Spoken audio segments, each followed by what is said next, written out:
부로 많이 들어오셨어요. 770여 분 들어오셨고요. 그리고 콩앱 저희 열고 있습니다. 라디오로도 언제든지 참여해 주시기 바랍니다. 감사합니다.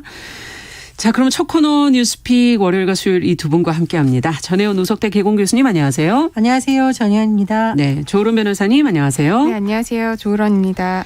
자, 앞서 말씀드렸던 송홍열 공정거래위원장 후보자 어제 사퇴를 했다는 얘기를 말씀을 드렸는데 지금 이제 교수 시절에 성희롱 발언한 사실이 알려져서 그동안 이제 좀 비판이 있지 않았습니까? 사퇴의 변은 무엇이었는지 또 대통령실 공정위 어떤 말들이 나오고 있는지 먼저 지금까지 나온 보도 내용 정리를 한번 해보죠. 네, 윤석열 정부의 첫 공정거래위원장 후보자인 송홍열 후보자가 10일 자진 사퇴했습니다. 당초에는 송 후보자가 인사청문회를 준비하고 있는 것으로 알려졌었는데 어제 자진 사퇴하면서 이렇게 밝혔는데요. 큰 공직을 맡아 국민의 기대에 부응할 수 있을 것인지에 대해서 확신이 서지 않는다. 교직에만 매진하겠다라고 밝혔습니다. 네. 윤 대통령이 송 후보자를 지명한 게 지난 4일이니까요. 6일 만에 사퇴를 한 건데 대통령실이 본인 뜻을 존중하겠다며 송 후보자의 사의를 수용을 했습니다. 네. 그래서 현재 공정거래위원회 같은 경우에는 다시 처음부터 후보자 지명 과정부터 그렇겠네요. 네, 해야 되는 상황이고요. 네. 말씀해 주셨듯이 송 후보자가 자진 사퇴한 이면에는 아마 본인을 둘러싼 성희롱 논란이 큰 영향을 미치지 않았을까라는 분석이 나오고 있습니다. 네. 송 후보자가 지명 직후에 언론 보도 등을 통해서 알려진 사실이 있는데요. 2014년 8월 서울대 법학전문대학원 로스쿨 1학년 학생 100여 명과 술자리에서 만취한 상태로 학생들의 외모를 품평했고 한 여학생에게는 성희롱 발언하는 사실이 다시 조명이 되면서 굉장히 논란이 제기가 됐습니다.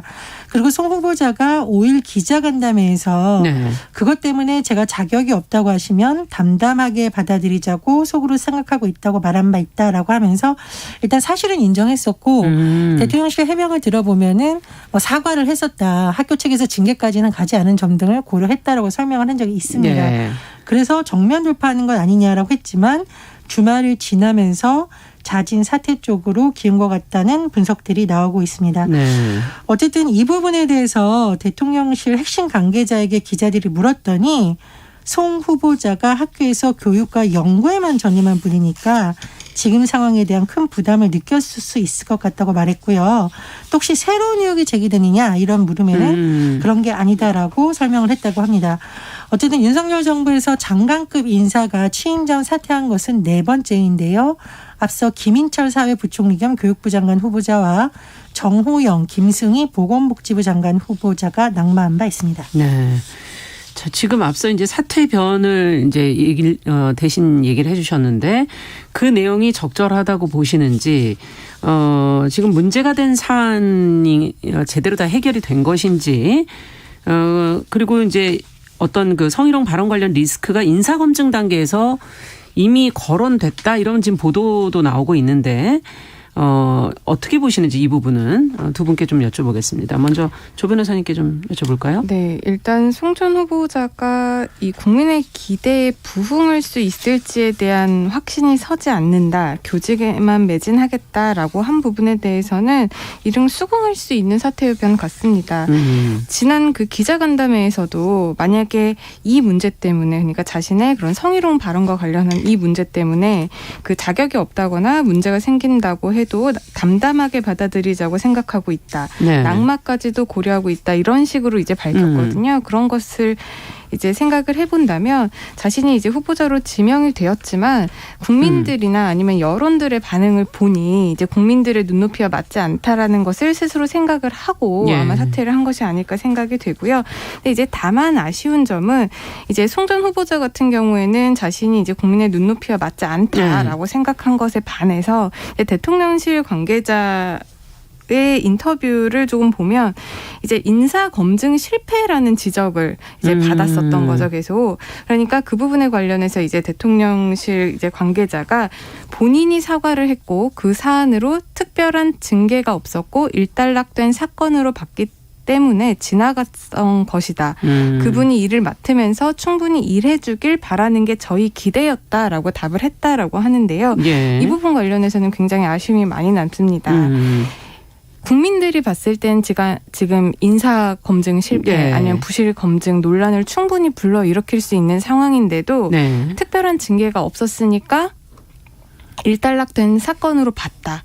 이 부분 관련해서는 국민들의 지금 눈높이에 전혀 맞지 않는 입장인 것 같고요. 네. 또 이런 일이 있음에도 불구하고 그분이 일을 맡으면서 충분히 일해주길 바라는 게 저희 기대였다라고 이제 발언한 부분도 사실 이런 부분이 논란이 되면 자진 사퇴뿐만 아니라 대통령실 입장에서도 지명은 했지만 이런 부분이 문제가 되고 있고 국민들의 눈높이라든지 여론에서 좋지 않게 보고 있으니 사퇴 쪽으로 유도를 하는 것도 하나의 방법이었을 텐데 오히려 다른 해석을 지금 내놓고 있는 그 부분이 아직도 인사 검증 실패라는 오명을 아직 벗기는 어려울 것으로 보입니다. 네. 어떻게 보십니까, 정 교수님께서는? 지금 언론 보도를 보면 이 송 후보자가 송 전 후보자가 됐죠. 이제 그렇죠. 대통령실에서 인사검증할 때 본인의 성희롱 전력을 미리 알렸다고 합니다. 그러니까 본인이 숨긴 게 아니라요. 이미 검증 단계에서부터 대통령실은 알고 있었고 그거를 송 후보자 본인도 얘기를 했다라는 거예요. 네. 그럼 제 생각에 이 후보자, 당시 전 후보자가 이게 문제가 될 수 있다는 걸 오히려 인지를 했는데 대통령실에서는 괜찮다는 식으로 판단을 했으니까 지명을 했겠죠. 네. 저는 이 부분을 보면서 총무비서관 사태도 그렇고 이번 사태도 그렇고 대통령의 어떤 지인이라던가 특정 분야에서 일했던 경력만 보고 국민들이 원하는 도덕성 기준을 너무 현 정부에서 안이하게 보는 것이 아닌가 이런 생각이 들고요. 네. 최근에 사실 대통령실의 인사에 대한 비판 여론이 굉장히 강했거든요. 그런데도 왜 이런 인사를 했는지 참 이해하기 어렵다. 굳이 원인을 찾아보자면 네. 대통령이 뭐 지인이라든가 특별한 인연이 있으면 혹시 주변에서 검증을 너무 날카롭지 않게 못하는 거 아닌가 이런 의혹도 자꾸 생각이 됩니다. 그래서 네. 앞으로는 좀 검증을 눈높이에 맞게 더 깜깜하게 해야 된다는 생각이 들고요. 네. 그리고 김지현 금융위원장을 오늘 대통령이 임명할 예정이라고 지금 복수의 언론이 다 보도를 했는데 네. 지금 청문회 안 거치고 그러면 임명한 4번째 인사가 또 나오거든요. 이런 부분들은 사실 굉장히 국정 운영에 부담이 될 수가 있습니다. 그렇죠. 지금 여소야대 운영 상황에서 야당의 반발을 불러도 할 말이 없는 지금 인사 국면이 되고 있거든요. 물론 이제 국회가 원구성이 안 되고 있는 것은 여야 모두 책임이 있지만 그렇죠. 어쨌든 야당을 설득하기 위해서는 여당이 노력을 해야 되는데 지금 인사 전체가 뭔가 계속 꼬이고 있다. 그래서 인사 검증을 하는 초기 단계에서부터 좀 폭을 좀 넓히고 도덕적 기준을 좀 높여야 된다 이런 생각이 듭니다. 네. 지금 앞서 얘기 계속 나온 것처럼 이제 장관급 인사에서 이제 4번째 낙마인데 이 부분은 인사검증의 어떤 부실함 뭐 이런 부분을 돌아보고 뭐 좀 겸허한 태도를 보여야 한다 이런 지적도 나오고 있고요. 또 손흥 전 후보자가 지금 법무부 인사검증관리단의 첫 검증 대상이었다. 이 부분도 한번 인사검증 부분을 한번 조금 더 두 분께서 들어가서 문제를 보신다면 어떤 부분을 좀 들여다봐야 될까요? 일단 지금 여론조사들이 많이 나오고 있습니다. 지지도와 관련한. 그런데 그중에서도 이제 한국갤럽이 지난 5일부터 7일 전국 18살 이상 네. 1000명을 대상으로 조사한 결과를 보면요. 그 윤 대통령이 국정 수행을 잘 못하고 있다라고 대답한 이들 가운데 가장 큰 이유로 꼽은 게 지금 인사 문제입니다. 그렇듯이 인사가 지금 부실한 검증으로 이루어지고 있다라는 부분에 대해서 많은 국민들이 지지도에 아주 영향이 크다는 말씀이시군요. 네, 그렇습니다. 네. 그리고 많은 불편함을 느끼고 있는 것이 지금 사실인 거고요. 근데 이런 문제를 해결하기 위해서 이제 지금 민정수석실이 없어졌잖아요. 그렇죠. 예전에는 민정수석실에서 이런 인사검증을 했다라고 한다면 이런 대통령과 분리를 시켜서 뭔가 대통령실의 뭐 입김이나 아니면은 그런 권한을 좀 차단을 하고 좀 더 객관적이고 투명하게 인사검증을 하겠다라고 해서 지금 법무부 산하의 인사정보관리단을 두어서 운영을 하고 있잖아요. 네. 그리고 송 전 후보자 또한 이 인사관리단의 첫 번째 인사로서 그렇죠. 인사가 검증이 되었다라고 했는데 아직도 여전히 기존의 인사에 있어서의 비판, 어떤 부실 검증 논란이라든지 아니면은 검사 위주의 아니면은 대통령의 지인의 인사다라는 이런 비판의 입장에서 이것을 벗어나지 못하고 있는 인사가 계속해서 일어나고 있기 때문에 네. 물론 그 인사 검증을 이제 따로 해서 좀 더 공정하게 하겠다라는 취지는 굉장히 좋지만 예. 아직까지도 실질적으로 그렇게 운영되고 있는 것 같지는 않다라는 비판은 면치 못할 것 같습니다. 취지는 좋지만 지금 운영에 있어서는 아직은 결과가 만족스럽지 못하다라는 말씀해 주셨는데 자 그럼 어떻게 해야 될까요? 이거 같은 부분 법무부 안에 지금 인사정보관리단 첫 검증 대상 이 부분은 어떻게 봐야 될까요? 정 교수님. 근데 사실 이 대통령이 철학이 반영된 것이 인사잖아요. 네. 그러니까 지금 너무 법조인 출신이다. 아무리 상법 분야의 권위에 법조인이라 하더라도 예. 공정거래위원장을 법조인 출신이라던가 법 분야 전문가들이 한 적은 거의 없거든요. 그렇죠. 금융 쪽도 금융 마찬가지입니다. 쪽에서. 예, 네. 그러다 보니까 대통령이 너무 법조인 중심에 이미 딱 조명을 맞추다 보니 이제 풀이 거기서 계속 나오는 것이고 아니면 국민의힘 정치인 출신 그러다 보니까 너무 인재풀이 좁은 데서 자꾸 검증을 하는 것은 초기 단계에서부터 제가 보기엔 한계를 짓는 거거든요. 네. 좀 폭넓은 인사 철학을 대통령이 반영하는 쪽으로 해야 실무를 작업하는 쪽에서도 그런 쪽과 좀 호흡을 맞춰서 갈 수 있다고 생각을 하고요. 네. 두 번째로 저는 윤석열 정부에서 지금 하고 있는 부분이라던가 국민의 비판을 받는 지점에서 가장 위험한 부분이 법적으로는 문제 없다는 생각인 것 같아요. 이 성희롱 전력도 성희롱 신고가 되거나 처벌받지 않았다라는 점을 강조하고 있는데 이런 부분 때문에 국민들이 좀 화가 난 게 아닐까 싶거든요. 예전에 아빠 찬스 후보자 관련해서 논란이 됐을 때도 법적인 부분을 가지고 자꾸 얘기를 하면서 시간을 끌다 보니까 이게 더 악재가 된 것이고 그렇죠. 이번에 교육부 장관 후보자 결국은 임명을 했는데 네. 과거의 은주운적 전력은 법적으로 위반 사항인데도 불구하고 예. 최근 들어서는 그 부분에 대해서 문제가 없다는 식으로 시간이 많이 지났으니까 문제가 없다는 식으로 생각을 하다 보니까 민심과 자꾸 동떨어지는 부분이 생기는 것 같습니다. 그래서 법적으로의 기준을 두지 말고 윤 대통령이 강조했던 공정, 상식 그리고 그동안 굉장히 눈높이가 높아진 국민의 도덕적 기준 이 부분에 맞춰서 인사검증을 하는 것이 맞다고 생각이 듭니다. 네. 늘 인사검증 때마다 얘기되어지는 이 자질과 도덕성 이 두 가지 문제에서 어떻게 이 문제를 풀어가야 될까요? 앞으로는. 사실상 지금 능력 위주의 인사를 하겠다라고 윤 대통령이 네. 이제 그것을 모토로 세워서 그렇죠. 진행을 하고 있는데 분명히 인사에 있어서의 능력이라는 것은 우리가 빼놓을 수 없는 굉장히 중요한 문제입니다. 그런데 우리가 지금 계속해서 이렇게 비판을 하게 되는 부분은 이 능력이 있는 사람이 이 정도의 도덕성을 가지고 있다라고 하면 이 능력을 가진 다른 사람은 없었냐는 것이죠. 도덕성의 문제도 국민들의 눈높이라든지 여론의 비판을 받지 않을 만한 그런 능력과 그런 도덕성을 가진 사람이 충분히 있었을 것임에도 불구하고 인사를 이제 할 때 교수님께서도 말씀하셨지만 너무나도 작은 풀에서만 뽑고 고르다 보니까 이런 문제가 생기는 게 아닌지 이런 의구심이 계속 드는 문제. 거든요. 네. 그렇기 때문에 이런 부분에 있어서의 개선이 빨리 이루어져야 될 것 같습니다. 조금 넓은 곳에서 더 인재를 찾으려는 노력이 좀 필요할 것 같다라는 얘기를 해주셨네요. 자, 두 번째 뉴스로 넘어가도록 하겠습니다. 오늘부터 지금 코로나19 격리자에 대한 지원이 변화가 되는데 일단 이건 좀 정보로서 저희가 좀 알려드리면서 이 부분 중에서 저희가 생각해야 될 부분들이 있는지를 점검을 해보도록 하죠. 조 변호사님께서 지금 나온 내용을 좀 정리해 주시겠어요? 네, 오늘부터 이제 코로나19 격리자 관련해서 재정 지원이 되는 부분이 많이 바뀝니다. 일단 생활지원금을 우리가 소득과 관계없이 이제 격리를 하게 되면 생활지원금을 받았잖아요. 네. 예를 들면 1인 가구인 경우에는 10만 원, 2인 가구이면은 15만 원 이런 식으로 이제 지원금을 받았었는데 소득과 관계없이 주던 이런 생활지원금을 이제는 기준 중위소득 100% 이하인 경우에만 생활지원금을 지급을 합니다. 네. 이 중위소득이라는 것은 이제 국내 가구를 소득순으로 이제 쫙 줄을 세웠을 때 정확히 그 중간에 있는 가구의 소득이거든요. 네. 그렇기 때문에 이 기준 중위소득에 이제 100% 이하부터 이제 지급을 받을 수가 있고요.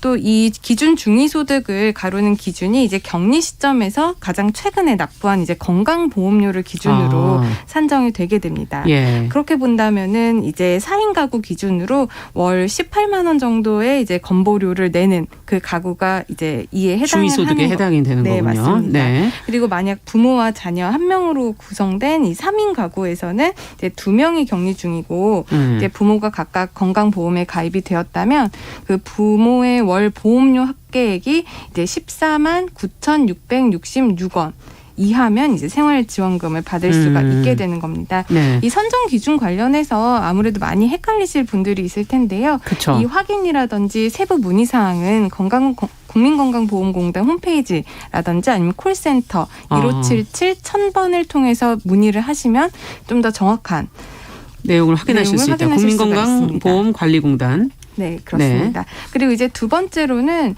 이제 격리 기간 중에 우리가 급여를 받고 쉴 수 있도록 지원을 했었던 유급휴가비가 지금 전체 중소기업 대상으로 지급이 되고 있었었는데요. 예. 이제 이 유급휴가비도 이제 대상이 줄어들게 됩니다. 어떻게 줍니까? 지금은 이제 모든 중소기업에 대해서 하루 45,000원, 최대 5일까지 지원을 해왔었는데 네. 이제는 이제 종사자 수가 30인 미만인 기업으로 이제 지원 대상의 범위가 축소가 됩니다. 더 소규모로 내려가는군요. 네, 그렇습니다. 네. 그렇게 되면은 중소기업 전체 종사자의 약 75.3%에 해당하는 이제 종사자들만 이제 이 유급휴가를 받을 수 있게 되는 겁니다. 그리고 이제 또 하나는 재택 치료비 관련해서 우리가 무슨 약 같은 것들이 이제 본인 부담금이 전액이 지원이 됐었는데요. 네네. 이것도 재택 치료를 하는 경우에는 그 치료비를 환자 본인이 부담을 하게 됩니다.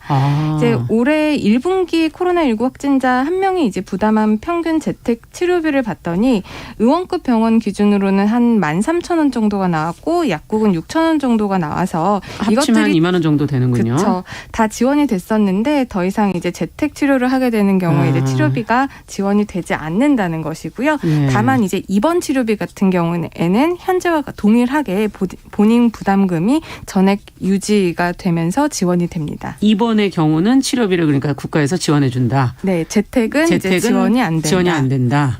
그런 차이가 있는 거군요.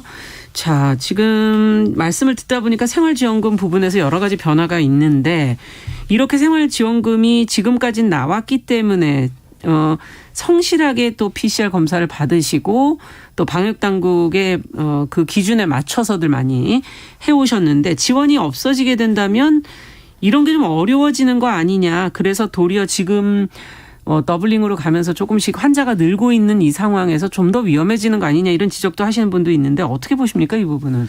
그러니까 코로나19 상황이 굉장히 안정적인데 이런 걸 하면 효과적일 수 있을 텐데요. 그렇죠. 전문가들이 언론 인터뷰를 한 거 보면 8월 중순 정도에 하루에서 10만 명에서 20만 명 신규 확진자가 나올 가능성이 있다. 예. 말씀해 주신 더블링 네. 현상도 있고 재유행 가능성이 계속 언급되는 시기인데 지원은 축소한다라고 하니까 이게 엇박자가 나면서 또다시 혼선으로 빠지는 것 아니냐는 우려가 제기되는 것으로 보이는데요. 네.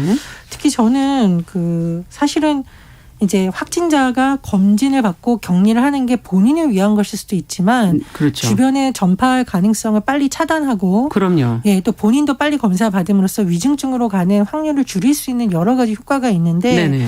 지원을 이렇게 안 해주면 저소득층 일부는 생활을 해야 되지 않습니까? 생활을 해야 되니까 네. 숨기고 직장에 나가는 일이 발생하지 않을까 굉장히 우려가 됩니다. 그래서 그렇네요. 13일 정도에 다시 한번 또 어떤 발표가 있을 수도 있다라고 하는데 그런 전문가들 의견을 좀 검토를 해서 부작용이 어떤 부작용이 있고 어떻게 막을 수 있는지에 대책도 같이 나와야 된다고 봅니다. 네, 시기적으로 조금 지금 재유행을 앞두고 있어 겁나지 않나 지금 그런 의견이신데 어떻게 보십니까, 조 변호사님께서는? 이번에 이제 지원을 좀 축소하는 부분은 이제 8, 9월달에 이제 재유행이 다시 일어날 것이기 때문에 조금 재정을 긴축을 해서 좀 모아두었다가 그때 가서 이제 다시 지원을 늘릴 예정일 그런 계획 하에서 지금 지원이 축소된다라는 것들을 계획을 했었던 것이거든요. 있거든요.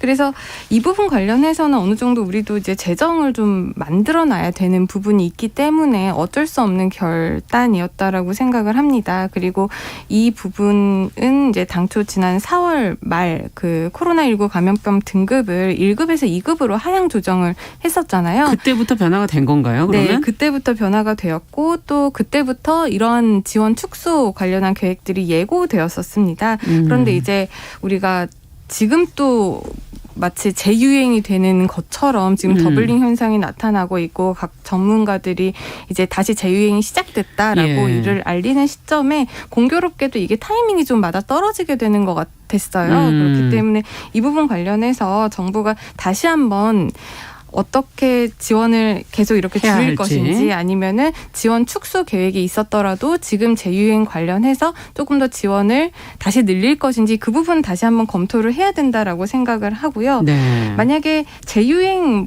뭐 가능성이 없다라고 하면은 국민들도 이 지원적인 부분을 좀 축소하는 것에 대해서 많이들 동감을 하실 겁니다. 네. 근데 다만 지금 우리 상황이 다시 재유행이 확산될 조짐을 보이고 있기 때문에 그 부분 관련해서는 정부에서 적극적인 재검토가 필요하다고 생각을 합니다. 네, 물론 뭐 재정이라는 것도 한계가 있는 것이고 방향성은 사실 좀 전체적으로는 그렇게 가야 하지만 재유행이 시작이 된 그 타이밍 지금 두 분 다 시기라는 면에서는 과연 이게 제대로 된 것인가 하는 검토가 좀 필요한 거 아니냐라는 얘기를 해 주셔서 어떻게 보시는지 지원을 그러면 어떻게 하는 방향으로 가야 될지 해결점을 좀 같이 한번 고민을 해봐야 될 것 같습니다. 그러니까 언론 보도를 보면 사실 많은 전문가들이 이 지원 축소로 인해서 감염자가 오히려 코로나19 진단받지 않고 돌아다닐 가능성이 크다라는 지적도 하고 있어요. 네. 이거는 감염병 전문가들의 지적입니다. 그래서 정부에서 최근에 재정 축소한다는 움직임 많이 일고 있잖아요. 그렇죠. 재정전략회의에서 나온 것이 허리띠를 뭐 조인다라는 것이 정부 방침이긴 한데 허리띠를 조였다가 나중에 위중증 환자율이 더 높아지거나 더 감당할 수 없는 수준으로 갈 수 있다라는 전문가들 의견이 나오니까 추후에 비용이 더 들 수 있는 부분. 그리고 이게 장기화되면 장기화될수록 여러 가지 우리가 경험한 바가 뭐 경제적인 부분 여러 가지 다 영향이 있잖아요. 그렇죠. 그래서 그런 부분은 전문가들이 이렇게 반대하는 의견이 있다면 그 부분의 의견도 좀 반영을 할 필요가 있다고 봅니다. 어떻게 보십니까? 네, 또 한 가지 문제는 지금 보건복지부 장관 후보자가 잇따라 계속 낙마를 하고 있어서 아직도 공석인 상황이잖아요. 그렇죠. 그렇기 때문에 뭐 재정이 나중에 필요하기 때문에 지금 긴축 정책을 쓴다라고 하는 것은 이른 설득력이 있어 보이지만 아무래도 보건복지부 장관이 있어야 이런 행정 지원이라든지 그렇죠. 여러 가지 제도가 돌아가는 것이기 때문에 여기를 계속해서 공석으로 두고 있고 또 이와 관련된 뭐 인사에 있어서 어떤 비판 문제가 일어나게 되면은 코로나 재유행 그리고 만약에 이게 또 확산되고 중증 환자들이 늘어나면은 네. 그 부분에 대해서 정부가 또 책임을 져야 되는 부분이고 국민들도 또다시 너무나도 힘든 상황에 그렇죠. 직면하게 될 것이기 때문에 이 문제도 재정적인 문제뿐만 아니라 행정적인 공석이 빈틈이 생기지 않도록 정부가 꼭 챙겨야 된다고 생각을 합니다. 네, 지금 보건복지부 장관의 공석 부분 빨리 인사를 해야 되지 않겠는가 하는 지적도 해 주셨고 그러면 지금 조 변호사님께서는 어떻게 보십니까? 비용의 문제, 지금 재정의 문제를 축소하는 방향이 맞다고 보십니까? 지금은 일단 재유행, 그러니까 재확산 위험이 있기는 하지만 일단 숫자적으로는 예전보다는 많이 낮아진 게 사실이기 때문에 네. 기본적으로 나중에 쓸 재정을 위해서 조금은 좀 긴축을 할 필요성도 있다라고 생각을 합니다. 네, 뉴스픽 조론 변호사 전혜영 교수 두 분과 함께 이야기 나눠봤습니다. 말씀 잘 들었습니다. 감사합니다. 감사합니다. 네. 감사합니다. 네, 정용실의 뉴스 브런치 1부 마치고 저는 잠시 후에 돌아오겠습니다.